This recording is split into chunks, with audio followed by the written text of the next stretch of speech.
Assalamualaikum warahmatullahi wabarakatuh. Perkenalkan, nama saya Mestika Rani dengan NIM 20058029. Prodi Pendidikan Sosiologi Antropologi.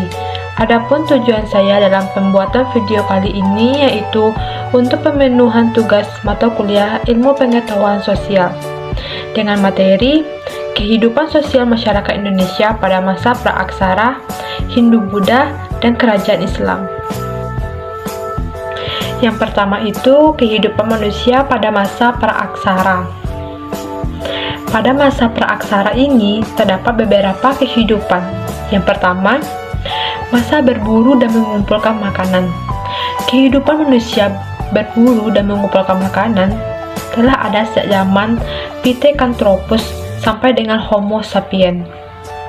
Mereka sangat bergantung kepada kondisi alam.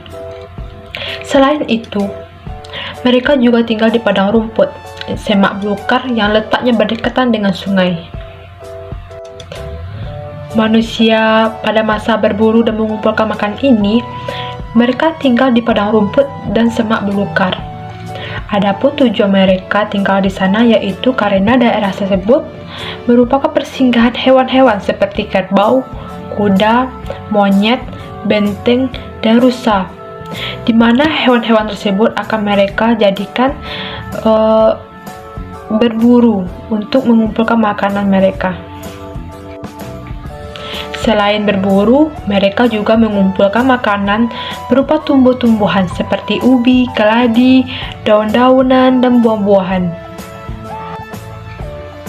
Pada masa berburu dan mengumpulkan makanan, manusia yang hidup pada zaman ini telah mampu membuat alat-alat dari batu yang masih kasar, seperti tulang dan kayu, disesuaikan dengan keperluannya, seperti kapak perimbas, alat serpih, dan kapak genggam. Yang jelas, manusia yang hidup pada zaman praaksara mengumpulkan makanan dan masa berburu ini, mereka hidup secara nomaden atau berpindah-pindah dengan tujuan untuk mencari makanan. Yang kedua yaitu masa bercocok tanam. Masa bercocok tanam adalah masa ketika manusia mulai memenuhi kebutuhan hidupnya dengan cara memanfaatkan hutan belukar untuk dijadikan ladang. Masa bercocok tanam terjadi ketika cara hidup berburu dan mengumpulkan makanan mulai ditinggalkan manusia. Pada masa bercocok tanam, manusia mulai hidup menetap di suatu perkampungan dengan mendirikan rumah panggung untuk menghindari binatang buas. Pada masa bercocok tanam, bentuk perdagangan yang dilakukan manusia yaitu sistem barter. Barang-barang yang dipertukarkan waktu itu berupa hasil kerajinan tangan yang berbentuk gerabah, beliung, gara, dan ikan yang dihasilkan oleh penduduk pantai. 3. Masa Perundagian.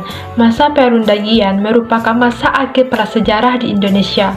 Menurut R.P. Soejono, kata Perundagian berasal dari bahasa Bali, yaitu undagi, yang artinya seorang atau sekelompok orang yang mampu dan yang mempunyai kepandaian atau keterampilan berbentuk jenis usaha tertentu. Misalnya pembuatan gerabah, perhiasan kayu, sampan, dan batu. Manusia yang hidup pada masa praaksara, yaitu zaman Perundagian, adalah manusia Australopithecus dan Mongoloid. Pada masa Perundagian, manusia telah hidup di desa, di daerah pegunungan, dataran rendah, dan di tepi pantai. Pada masa Perundagian, kehidupannya ditandai dengan dikenal dengan pengolahan logam. Jadi, alat-alat yang digunakan dalam kehidupan sehari-hari itu sudah banyak yang terbuat dari logam. Selanjutnya, kehidupan masyarakat pada masa Hindu-Buddha. Sebelum masuknya kebudayaan Hindu-Buddha ke Indonesia, Indonesia telah memiliki kebudayaan yang cukup maju. Proses masuknya pengaruh Hindu-Buddha ke Indonesia ditandai dengan adanya hubungan perdagangan antara Indonesia dan India. Pengaruh kebudayaan Hindu-Buddha di Indonesia dapat dilihat dari peninggalan-peninggalan sejarah dalam berbagai bidang, yaitu sebagai berikut. Yang pertama itu pengaruhnya pada bidang keagamaan. Sebelum budaya Hindu-Buddha datang ke Indonesia, Indonesia telah berkembang kepercayaan berupa pemujaan terhadap roh nenek moyang, atau yang disebut sebagai animisme dan dinamisme. Dengan masuknya kebudayaan Hindu-Buddha ke Indonesia, masyarakat Indonesia telah berangsur-angsur memeluk kepercayaan atau agama Hindu dan Buddha.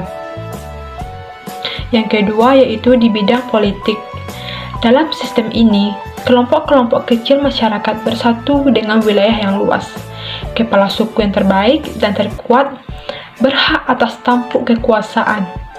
Kemudian pemimpin ditentukan secara turun-temurun berdasarkan hak waris sesuai dengan peraturan hukum kasta. Oleh karena itu, lahir kerajaan-kerajaan seperti Kutai, Tarumanegara, Sriwijaya, dan kerajaan bercorak Hindu-Buddha lainnya. Selanjutnya, pengaruh pada bidang sosial.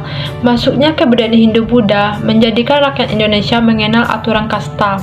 Adapun kasta yang dimaksud yaitu kasta Brahmana, yang mana kasta Brahmana terdiri dari kaum pendeta dan para sarjana.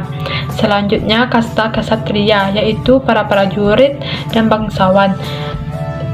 Dan kasta Waisya, terdiri dari pedagang, petani, pemilik tanah, dan prajurit. Sedangkan kasta Sudra terdiri dari rakyat jelata dan pekerja kasar. Berdasarkan silsilah, Raja Kudungga adalah orang Indonesia yang pertama kali tersentuh oleh pengaruh budaya India. Pengaruh pada bidang pendidikan. Lembaga-lembaga pendidikan semacam asrama merupakan salah satu bukti pengaruh dari kebudayaan Hindu-Buddha di Indonesia. Lembaga pendidikan tersebut mempelajari satu bidang saja, yaitu keagamaan. Pengaruh pada bidang sastra dan bahasa. Pengaruh Hindu-Buddha pada bahasa adalah dikenalnya dan digunakannya bahasa Sanskerta dan huruf Pallawa oleh masyarakat Indonesia. Pengaruh pada bidang arsitektur. Punden Berunda merupakan salah satu arsitektur zaman Megalitikum. Arsitektur tersebut berpadu dengan budaya India yang mengilhami pembuatan bangunan candi. Jika kita perhatikan pada masa sekarang, seperti Candi Borobudur, Candi Sukuh, itu merupakan hasil dari kebudayaan Hindu-Buddha pada masa lalu di Indonesia. Selanjutnya, kehidupan masyarakat pada masa Islam. Masuknya Islam sangat berpengaruh besar terhadap masyarakat Indonesia. Kebudayaan Islam terus berkembang sampai sekarang. Pengaruh kebudayaan Islam dalam kehidupan masyarakat Indonesia yaitu sebagai berikut. Yang pertama, pengaruhnya pada bidang politik. Sistem pemerintahan yang bercorak Islam, rajanya bergelar sultan dan sunan.